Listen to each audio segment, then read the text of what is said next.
नमस्कार, मैं हूं संजीव यानी आपका प्यारा मिंटू। दोस्तों, पिछले कई दिनों से रिखौली के रंग में अपने रिखौली गांव की बहुत सारी तस्वीरें आप लोग शेयर कर रहे हैं। यह जानकर बहुत ही अच्छा लग रहा है। और आज जैसा कि छठ पूजा के अवसर पर आप सबने छठ पूजा की बहुत सारी तस्वीरें शेयर की हैं, बहुत सारे वीडियोस शेयर किए हैं।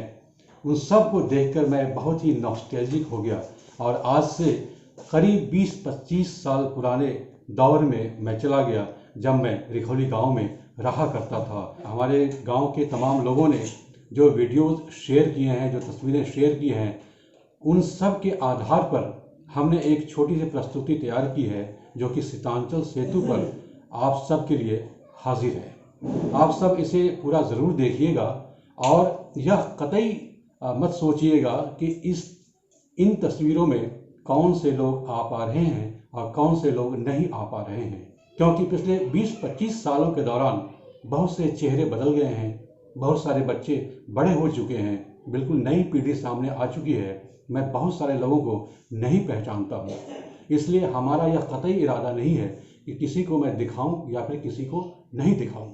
अगर बहुत सारे लोग इस वीडियो में नहीं आ पा रहे हैं तो हताश मत होइएगा, निराश मत होइएगा, क्योंकि सीतांचल सेतु पर अभी हम बहुत सारे वीडियोस बनाने वाले हैं, बहुत सारे कार्यक्रम बनाने वाले हैं, जिसमें रिखौली के रंग तो होंगे ही, रिखौली के आसपास के तमाम गांवों के भी बहुत सारे खूबसूरत रंग, बहुत सारी परंपराएं, संस्कृति, वहाँ के इतिहास, वहाँ की उपलब्धियाँ, उन सब को हम समेटने वाले हैं, जिसमें आप सब लोग बहुत ही अच्छे तरीके से बखूबी दिखाई देंगे।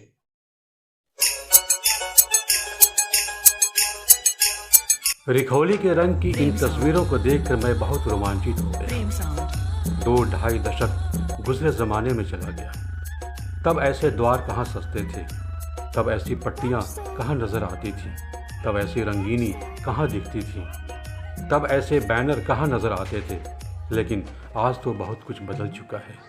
छठ की छठा बिल्कुल निराली हो चुकी है। हर तरफ रंगीनी और हर तरफ रोशनी नज़र आती है। आप देख सकते हैं इन तस्वीरों को, जो कि रिखौली गांव के मेन घाट की है, और यहाँ किस तरह से छठ का उल्लास नज़र आ रहा है।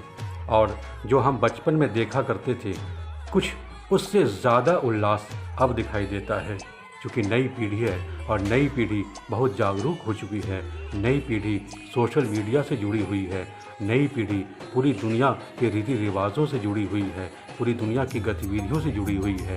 लिहाजा नई पीढ़ी के लोग अपने अंदाज में अपने पर्व त्यौहार को मनाना चाहते हैं। लिहाजा रिखौली के लोग भी देश दुनिया में फैले हुए हैं और सोशल मीडिया हो या फिर न्यूज़ मीडिया हो, तमाम तरह के स्रोतों से अपनी जानकारियाँ बढ़ाते रहते हैं, उसमें इजाफा करते रहते हैं, और उसकी छठा आप यहाँ पर भी देख सकते हैं। मेन घाट का जो नज़ारा दिखाई दे रहा है, मुझे लगता है शायद मैंने ऐसा कभी नहीं देखा था। जब मैं वहाँ छोटा था, तब मैं भी वहाँ पर छठ घाट पर जाता था और ख़ुद भी मैं पानी में खड़े होकर पूजा करता था। लेकिन तब की जो तस्वीर होती थी और आज की जो तस्वीर है, दोनों में ज़मीन आसमान का फ़र्क नज़र आता है। इन तस्वीरों को देखते हुए ऐसा लग रहा है कि जैसे वहाँ पर एक सांस्कृतिक कार्यक्रम भी हो रहा है और गांव के गणमान्य लोग वहाँ पर बैठे हैं और विचार विमर्श कर रहे हैं, और तमाम लोग जो वहाँ पर घर परिवार के लोग वहाँ पर गए हुए हैं, उन गणमान्य लोगों के विचार सुन करके बहुत आह्लादित हो रहे हैं, प्रेरित हो रहे हैं। उन्हें लगता है कि एक ऐसा सांस्कृतिक आयोजन है जहाँ बैठकर विचार विमर्श किया जा सकता है, संस्कृति को लेकर के, इतिहास को लेकर के, मानवीयता को लेकर के, ग्रामीण समाज को लेकर के। और छठ एक ऐसा मौका होता है जहाँ पर पूरे परिवार के लोग कोने कोने से, देश के कोने कोने से एक जगह इकट्ठा होते हैं, तो शायद यह मंतव्य और भी साकार हो उठता है। बहरहाल छठ की यह छठा रिखौली गांव की बहुत ही निराली नज़र आती है, बहुत ही सुकून देने लायक है। जो लोग आज इस गांव में नहीं रह रहे हैं, जो लोग इस गांव से बहुत दूर हैं, दूसरे शहरों में रह रहे हैं और किन्हीं कारणवश अगर गांव इस मौके पर नहीं आ सके हैं या फिर नहीं आ पाते हैं तो अपने गांव की छटा देखकर बहुत ही आह्लादित हो सकते हैं और उन्हें होना भी चाहिए, क्योंकि ये गांव उनकी जड़ है, क्योंकि ये गांव उनकी ज़मीन, उनकी संस्कृति, उनके ज़मीर का हिस्सा है। रिखौली गांव से मेरा भी बहुत ही गहरा ताल्लुक़ रहा है। मैं जब यहाँ रहा करता था तो छठ पे कुछ अनोखी जो मुझे यादें अभी फ़िलहाल स्मरण में आ रही हैं वो कई तरह की है, बहुत ही रोमांचित करने वाली वो यादें हैं। जैसे हमारे यहाँ लाउड स्पीकर भी बजा करता था और वह लाउड स्पीकर मन्नत का हुआ करता था।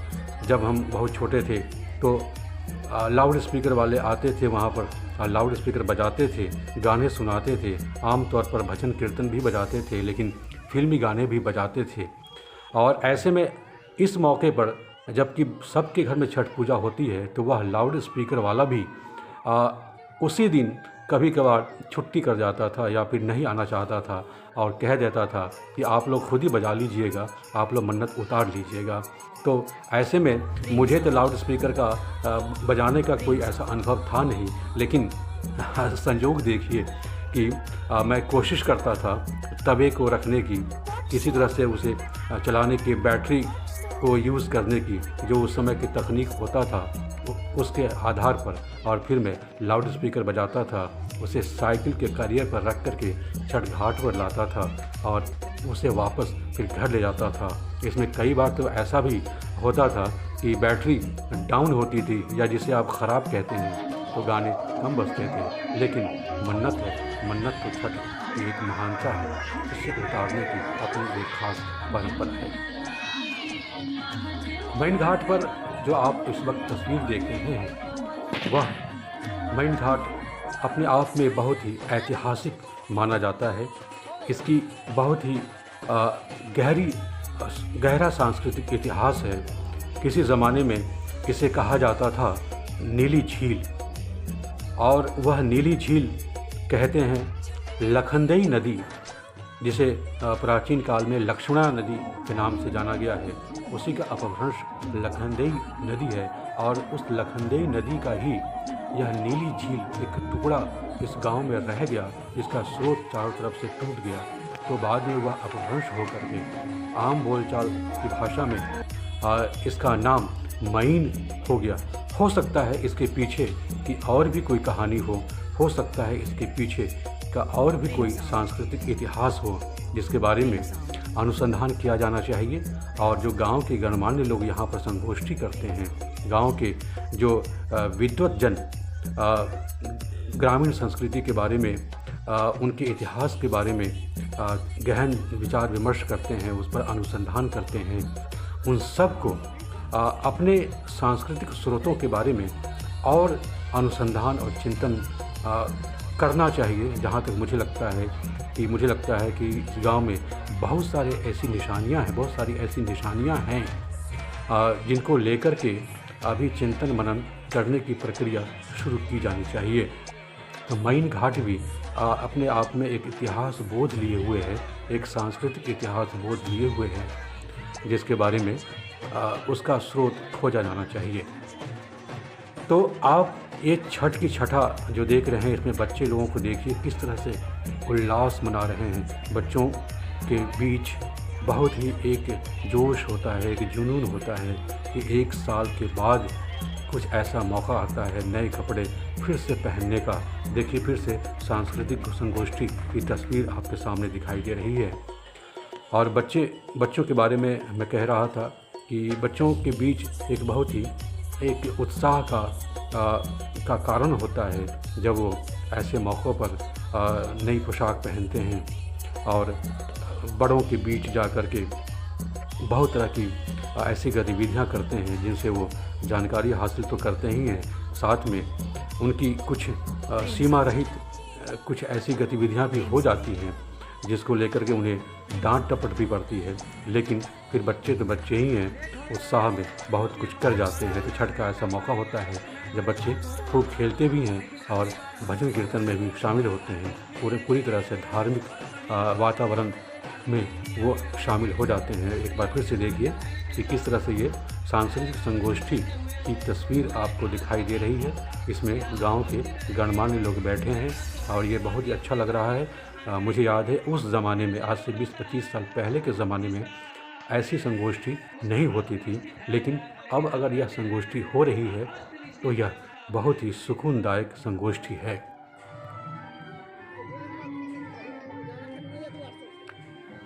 इससे पहले अभी तक जो आपने तस्वीरें देखी थी वह सायंकालीन अर्घ्य के समय की तस्वीर थी, यानी कि 10 तारीख की तस्वीर थी।